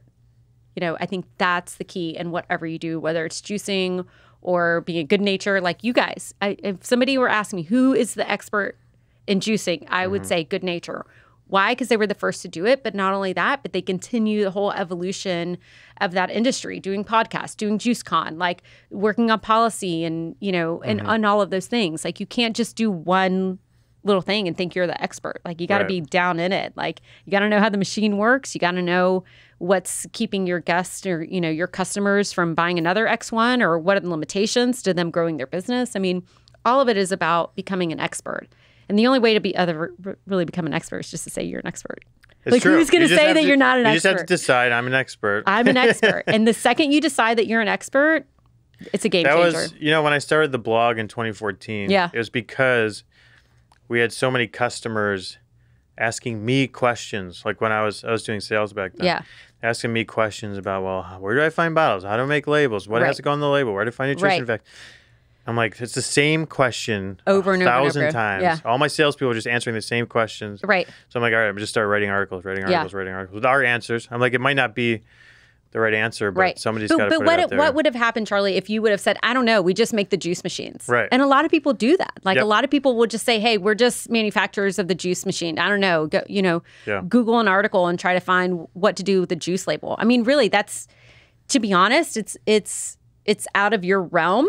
Right? In terms of, it's not what makes you money, but it's what keeps people coming back, and it's what positions you in the industry as the expert. And so, you know, I don't know. I'm like a big proponent of like stay in your lane. Like a lot of people will be like, oh, I want to have a juice bar, and then I want to do sandwiches, and I want to do salads, and I'm like, whoa, like let's keep it pretty like tight and neat, you know, and like become an expert at juicing. But then once you're an expert at that, then you can grow a little bit more as long as it makes sense, right? Like it doesn't make sense to be an expert at Good Nature and be talking about like meat packaging, you know, but it makes sense to be an expert at Good Nature selling the product and be talking about, hey, we need to be forming a coalition of all the juice bars around the country and changing this policy because this is what's keeping us from, you know, keeping all the juice bars from taking it to the next step and being able to sell to more people and ship to people. And, you know, so the second you decide you're an expert, that's, you know. Then that's it. And then people are like waiting like, what's next? What is he going to say next? But I would say, I mean, so, you know, I was writing all the articles in the beginning. Right. And then hired Robin, and she does most of the writing now. We do mostly recipes and stuff. But over the years, we've written hundreds of articles. Right. And now it is insane. Like you cannot miss Good Nature. Like if you're looking at starting a juice business, just like Good Nature, Good Nature, Good Nature, Good Nature. You know, and now it is so powerful. Like the barrier to entry for being seen on the internet versus us. Right. You've got to just spend money on ads. And it's like we're spending half as much on ads as our competitors getting 100 times the traffic. You know, it's crazy. Yeah. So I would say that. And the content is good. Like I still look at Good Nature blog when I have questions. Nice. You know? No, honestly, I do. And Chef does too. Like, you know, it's just like, we'll look at our blades and we're like, man, are we even using the right blade for this? You know, like, why isn't this squeezing out as much juice as it should be? And lo and behold, here we are 6 years later using the damn wrong blade. That was actually the first article I ever wrote. That was the most common question. Which blade do I use for this? I'm like, I'm just going to write an article. But then, you know, I started getting into writing about top 5 tips of starting a juice business and all this stuff. And I wasn't sure if I wanted to do it because I felt like, well, I've never started a juice business. So who am I to write this, you know? But that's it. You just have to decide, look, I'm going to be an expert in this. I talk to juice business owners all the time. Right. I know what their 5 questions are. So, don't be scared. And that's something I've written down that you said on one of our calls. Can't be an entrepreneur and be scared. Well, you can be. You just can't act on it. Okay. Like I'm scared of a lot, but it doesn't, you know, I mean, I think there's a difference between being so scared that it's paralyzing, that you're like, I want to do it. I have a dream, but I'm scared. I can't make the jump. And knowing the risk in the equation and knowing that there's a fine possibility of failure, but you still feel like the risk is worthwhile. And that at the end of the day, if there is failure, it'll be, you know, minimal to like, can you recover and go on with your life, you know? So, I mean, there's always going to be risk involved and fear. But for me, I think part of being an entrepreneur and the ones that really, really make it are the ones that can overcome that and just like kind of dive in knowing that you're scared. I think the risk is overlooked a lot. When people see a successful entrepreneur and they're like, oh, they got lucky. Yeah. It's like, but they took a risk. And totally. And there's that feeling like when we launch a new product at Good Nature or invest in something, whatever, there's that feeling in the pit of your stomach like, oh my God, what if this is all going to go wrong? Yeah. What if this was a waste of $1 million, whatever? Right. And that feeling, that's the risk. Yeah. And that's like the being scared part. Yeah. But you just have to do it. Right. Well, and it's scary on all parts, you know, like, I mean, think about me going to Carl, like how big of a risk was it for me? I had no capital to put in to say to him, hey, you know, I'm just another patron of yours who's been coming to your restaurant for 15 years, but I think I have a good idea. Who says I have a good idea? Me. Like nobody, it's not like I had 500 people behind me be like, do it, do it. I mean, like I just was pompous enough to think I had a good idea. And so it was risky for me to go with him and say, put all your eggs in my basket, like trust in me. This will, now of course he did his due diligence and it, you know, we ran the numbers and it seemed like it was going to make sense, but it was more risky for him than it was for me. Right. You know, and I mean, it's his reputation, it's his money, it's his, you know, I mean, it's a lot. Because it's regardless of how many restaurants you own or how many businesses you own, if you close one, all eyes are on the other ones. Like, man, what happened? You know? So are these going to be next? And so it was, I think, riskier for him than it was for me. I mean, it was really his name on the line. Did you ever have moments where you thought maybe this is a bad idea? And did I'm going to waste all his money or anything? Or you just... I felt that way with Austin. Okay. Do you know what I mean? Because Austin was just like so far away and it was, a lot of it was happening when we were back in South Carolina. So yeah, that was, I mean, and I remember like sitting in the boardroom and us deciding like, let's not like be idiots. We've got to close this. Like we've got to, like, it makes no sense to keep this open. And, you know, like I looked across the table to him and I was just like, I'm sorry. I really thought this was going to work. And he's like, it's all right. We'll find something else that does, you know, let's cut it off now and stop bleeding. And then, so he was already on. Oh yeah. He was already a partner then. Yeah. I mean, he was a partner when we opened. Right, okay. I mean, it's always been, you know, him and I. And so, that I think hurt a lot because just for me, because I was like, shit, here he believed in me. And then I randomly was like, let's open in Austin. And he agreed to open in Austin. And now we're bleeding money and closing. And he was like, that's all right. Let's not focus on, you know, the mistake we learned. Let's be swift about it. And then we'll recover. And then we recovered. And now we're like, all right, we're feeling good. We're feeling good enough to open 2 more. You know, so I just think it was premature. And at the end of the day, like as much of an expert as he is in his field and has so many restaurants that are really successful and he's on the National Restaurant Association, he's really well respected like in the entire nation in terms of being a restaurateur. This is new for him too, you know, in terms of growing a concept like this and doing kind of a larger scale you know, growth projections in terms of like, are we going to do multi-units or are we going to do HPP? Or are we going to do wholesale? So are his other restaurants single location? Yeah, they're single locations. Yeah. And they're all on Main Street. And they're all, you know, super successful. So do, you know, way more business than Southern Press Juicery does. But so for him to turn around and be like, that's all right. You know, we made that mistake. I mean, he's closed restaurants before. And so that felt really good, you know, just in terms of like you just feeling guilty. And here we are now, we're more ready than ever. And I think it'll be a different outcome for the next 2, you know, Southern Press Juiceries that we do. But yeah, that was scary and it was a big risk. But we just pulled up our big girl panties and went at it again. And you did all this with, you have 2 sons, right? Yeah, 2 sons and a husband, 3 kids. So as a wife and a mother are taking these risks.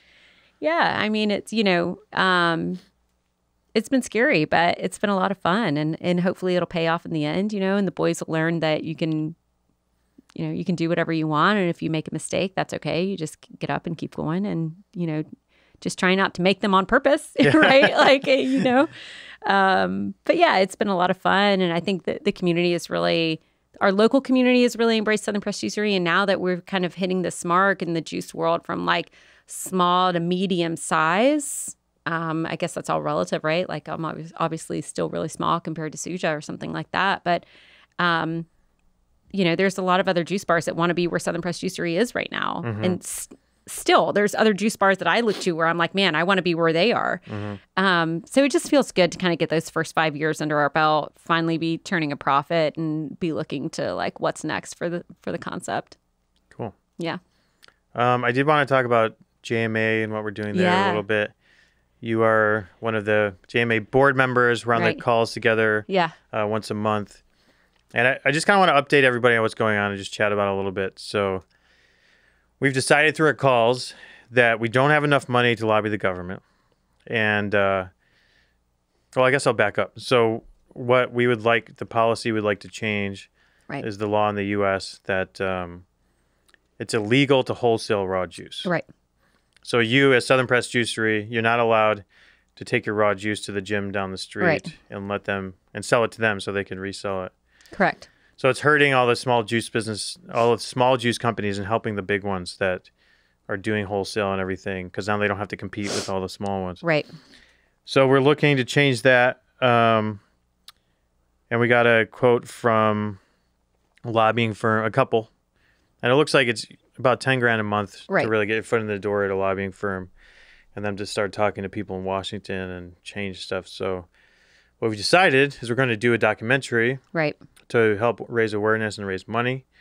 And been talking to Caitlin about filming the teaser video for it out in California.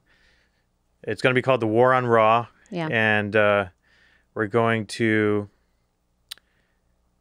basically shed light on the fact that raw foods like raw almonds are illegal as well, and raw juice, and why large companies and the government have taken such an aggressive stance against it, and it's kind of unfair to consumers and everything. Yeah. And you're going to be part of this initiative, and we're hoping to show the trailer at JuiceCon in April. Yeah. And then use that to raise money to finish the documentary, then use the documentary to raise money to lobby the government. Yeah. I'm really excited about that. Yeah, no, I think it's super important. I mean, like for us, it's, that's why we're going down the path of HPP. And, there's other benefits to pasteurizing your juice. I mean, again, HPP, there's a lot of different ways to pasteurize, right, Charlie? And HPP is, in my opinion, the most kosher of all, right? Mm-hmm. There's no heat, there's no additives, there's no flash. I mean, it's basically you're creating, ours is made with Good Nature juicer. It's creating the same exact bottle we'd normally do. It's capped just the way you would, and it's put in a hyperbaric chamber for 3 seconds under extreme pressure, and then it pops back up. And now you can all of a sudden do this big business with Whole Foods and with these other big box stores, which is incredible. There's also the benefit that it extends the shelf life, right? Yeah, which Whole Foods would probably not buy a product with like a 5-day shelf life. Right. Yeah. But other local grocers would, and other, you know what I mean? Not everybody. Or the coffee shop right next door or something. Yeah. Right. And so, or even like, within Table 301, like the restaurant group that I'm a part of, Carl's other restaurants, like I really can't I can't have one of his restaurants sell our juice, even though it's made in the same kitchen, made in the same facility. It's a different LLC. It's just entity. Insane, It's insane. It's insane. And by the way, we're the only country with this law, other than Japan. Yeah. But like Canada, Australia, the UK, they're all selling juice however they want. They're not having like these big breakouts and people dying and stuff. Of course not. No. I mean, and so there is a benefit to HPP, but it just shouldn't have to be the only way, is my point. Like you should be able, 2 companies should be able to decide, this is what we want to do. We want to sell raw juice. We'll put a disclaimer on it that it's raw and unpasteurized, so the people that have, which you already have factors, to do. Which we already do. Yeah. The people that have any risk factors or need to know that kind of information can make their own consumer choice. And then there's this whole thing about, you're sitting there buying raw almonds, or what you think are raw almonds from every other grocery store, and there's no such thing as raw almonds in the U.S. It's total BS. I mean, it's just a problem. They're with labeling. labeled as raw. Labeling. It's crazy that the government says, okay, it's illegal to sell raw. Right. It's illegal to sell it as it came out of the earth. But like make it in a lab, and then put it. Call it raw, and then you can sell it. It's just insane. Yeah, there's a big disconnect there. Yeah, I mean, we have the right to know the ingredients and the nutrition facts. We should also have a right to know if it's raw or not. Right. And so that's 2 things we're working on through the JMA. Super excited about that. is hopefully to change the rule and allow juice bars to sell in a limited capacity in a small area, Right. like maybe within their health district, Right. so that the health district knows who they are, knows how the juice is made, whatever. They can recall it. You can Yeah, figure all that but not out. cross county or state lines, Right. whatever. And then also change the standards of identity laws around the word raw, Yeah. so that it has to be actually raw. Right. Those are two things we're working on. It's a big hurdle. Yeah, I But mean, we can do it. yeah, one step at a I mean, time. the biggest hurdle is that companies that are already pasteurizing everything, like Coca-Cola, Right. they are very incentivized to be able to label things as raw. you Right. know? So I don't know. We'll see what happens. Yeah. But it's It would be a huge win for local juice bars just to be able to expand their business outside of their four walls or outside of their commissary kitchen or whatever, and have the ability to sell to another local business. I mean, it's Yeah. just it would just do wonders for their, I for mean, their revenue. how many times do you have to turn down people that walk in and say, "Hey, can I sell my Yeah. juice?" Right. It's just Yeah. it's crazy. So we've got a few minutes left, about 10 minutes left. Let's go to a couple of these social media questions here. Melanie Stewart asked a few good ones. Scaling smart. Yeah, Like, how do you scale your business without letting the business run you? you scale it smart. Yeah, that's such a good question, right? I'm not quite sure if she's talking about in terms of other brick and mortars, or if she's talking in terms of like, okay, we're doing 2 batches of juice and we're selling out, and now we want to do 3 batches of juice, but we're not quite selling enough. You know what I mean? Then you have food waste. So I'm not really sure in what regard she's coming. Do you know? Is she looking to open I another got one? the feeling it was more of like expanding to 2 stores. Expanding from to one. 2 stores. And Yeah. we've kind of talked about it already, but Yeah, I think you really have got to be ready. I think you've got to look at your business and say, we're at the top of our game in food cost. We're at the top of our game in labor. Our labor is super skinny. Our food is looking really great. Our food cost, there's no waste, little to no waste. Everything is accounted for, and we're making revenue. I mean, we're making a good profit. I mean, I think it just. because if you still have issues and you open a second store, You're not going to get smarter on the compounding second and the issues, third. yeah. Yeah. I mean, you'll learn some things, right? But for me, I was not ready to open Austin. Like, we are so much tighter now as a company. Like, our systems are smarter, our training of our people, how much we're producing versus little to no waste. I mean, we almost have 0 waste in the juice bar in terms of like things expiring, That's really great. Yeah. which is really great. And it comes, kudos to Chef Hank Reinhold for that. But it comes with really being diligent of knowing what you're producing, not over ordering, not underproducing, being able to have a labor schedule that turns around juice pretty quickly. And then also just have really good staff that's accounting for every single night at close. They're looking to see, was there any waste, and they're logging it. And then we're looking and we're like, well, hey, why did this one juice? We've thrown out 5 bottles, every single night. And so we produce every day. And I think that's something that a lot of juice bars struggle with, right? Does running the BOGO program on a set day every week, does that help kind of control when the rush comes in? Yes. Because I know I've heard juice bars complain that some days it's busy, some days it's not. I never Right. know when it's going to be busy. Yeah.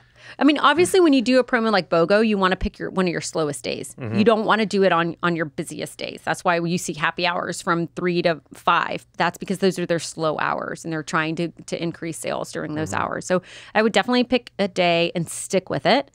Pick some parameters. We're kind of going more into the BOGO now, but I mean, but it's the same thing in terms of scaling. Like, you have just got to be super skinny and be like, man, we got it going on before you look at number 2 and number 3. There's still lessons to be learned at Southern Presbytery in Greenville, but we're pretty tight. Yeah, I mean, we're definitely a lot tighter than we were. Like, I'm going in with confidence opening 2 and 3. Nice. Like, I know exactly what our sales are going to be. I know exactly how much labor is going to cost me. I know exactly what the deals are going to be and production is going to look like. And I know that I'm going to have waste in the beginning, and I account for that. And it took you 5 years to get here. Yeah. Yeah. And a lot of lessons learned. But I just think that's part of it. You know, like you get excited, you're maybe juicing at home, and then people are like, hey, you should do this. This is a thing. And then you open one, and then you're seeing pretty good sales. And then somebody says, hey, you should open on the east side. We've got nothing over here. And you're like, hell yeah, we should open on the east side. And then before you know it, you're like going back and forth between the two, and one's suffering because you're at the other. And then you got to have a really good team. I mean, and I think that's part of it. It's just having a really good team. Yeah. If a customer complains, like on social media, yeah, that's rough. How do you normally deal with that? Okay, well, I will say if anybody is listening, please don't leave bad reviews for small businesses. Yeah, seriously. I mean, even if you've had a terrible experience, because it is just so damning and it is impossible to remove. And every person and every company makes mistakes. Just say it in person rather than leaving a review. I mean, the first thing that I do, most of the time I'll get an email from the guest that will say, hey, I just want to let you know I had a really bad experience.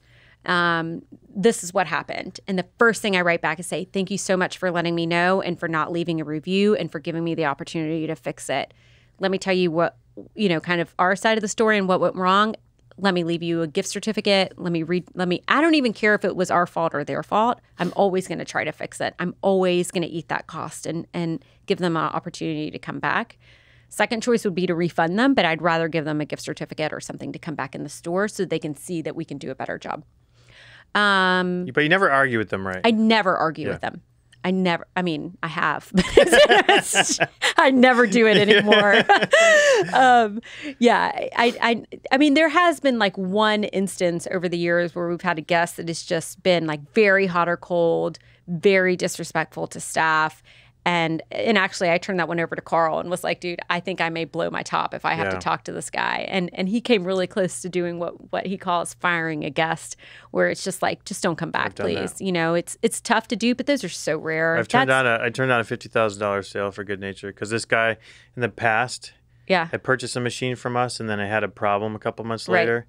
He literally made Carrie cry, one of my staff members. He was yelling like, what the fuck? And then he started like throwing insults at me personally. Like, sorry, I'm not a Wettlaufer. I wasn't born rich, and like stuff like this. I'm like, dude. Yeah, just get out of here. It's never worth it. He sent the first machine back and then came back later, wanted to buy another one. I'm like, no. Yeah, get out of here. Yeah, and those are rare. But I think, when you get a bad review, address it right away, particularly if it's on a Yelp or something like that. I'm so sorry you had a bad mistake. That is not typical for us.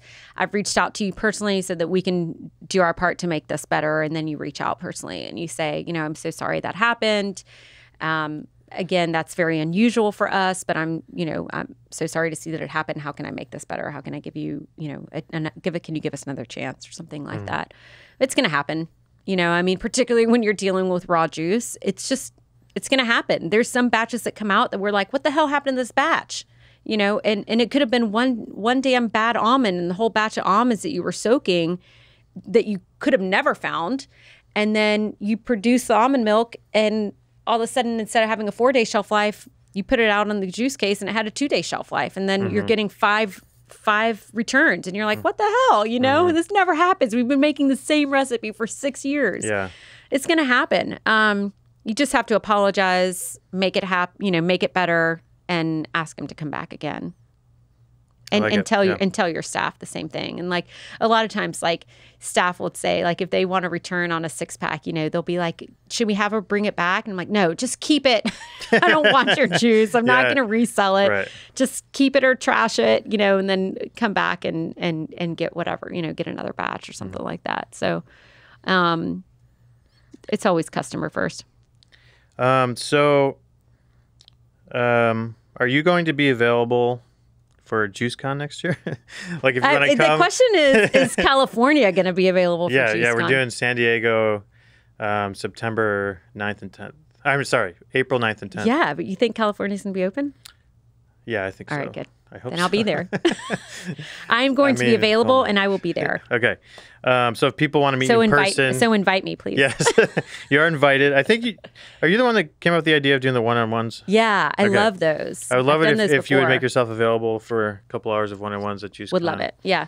All right. So you've heard it here, people. If you want to meet Olivia in person and ask her questions one-on-one, come to JuiceCon. Please do. Yeah. Tickets aren't on sale yet, but we'll be announcing all those details maybe 3 or 4 months out from the event. Awesome. Between now and then, we're just working out all the details and everything. And then if people want to reach out to you, how do they do that? Yeah. So my email is olivia@southernpressedjuicery.com. Southern Pressed Juicery has its own Instagram handle, or my Instagram handle is Olivia Esquivel _. All right. Thank you so much for doing this. Thanks, Charlie. It's awesome. It's always great. Yeah, it's a lot And of fun. talk to you soon. See you in San Diego. Okay. Yep.